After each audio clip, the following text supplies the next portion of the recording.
దసరా నవరాత్రి అంటే ఏంటి? ఎందుకు మనం దసరా పండుగను జరుపుకుంటాం? ఈరోజు నేను మీకు దసరా వెనుక ఉన్న అద్భుతమైన 2 శక్తివంతమైన కథలు చెబుతాను. ఒకటి శ్రీరాముడి విజయం, మరొకటి మహిషాసుర మర్దిని దుర్గాదేవి యుద్ధం. లంకేశ్వరుడు అయిన రావణుడు తన అహంకారంతో సీతామాతను అపహరించాడు.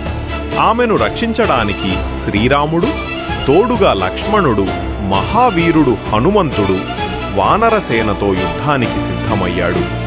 9 రోజుల పాటు రాముడు మరియు రావణసేన మధ్య ఘోరమైన యుద్ధం జరిగింది.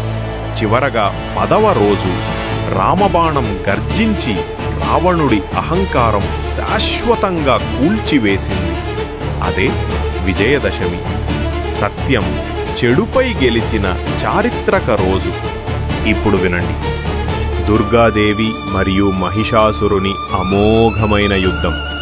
మహిషాసురుడు భూమి, స్వర్గం రెండింటినీ భయభ్రాంతులకు గురిచేసిన రాక్షసాధిపతి. ఆ రాక్షసుడిని సంహరించడానికి దేవతల శక్తులన్నీ కలిసి ఒకే రూపంలో అవతరించాయి. అదే దుర్గాదేవి. సింహంపై ఆకాశవాణిలా దర్శనమిచ్చి 9 రోజుల పాటు రాక్షసులతో అప్రతిహతంగా యుద్ధం చేసింది. చివరి రోజు దుర్గాదేవి తన త్రిశూలంతో మహిషాసురుని సంహరించి ధర్మానికి విజయకేతనం ఎగురవేసింది. మళ్ళీ సత్యమే గెలిచింది. చెడు శాశ్వతంగా ఓడిపోయింది. అందుకే నవరాత్రి 9 రోజులలో దుర్గాదేవి 9 మహారూపాల్లో ఆరాధించబడుతుంది.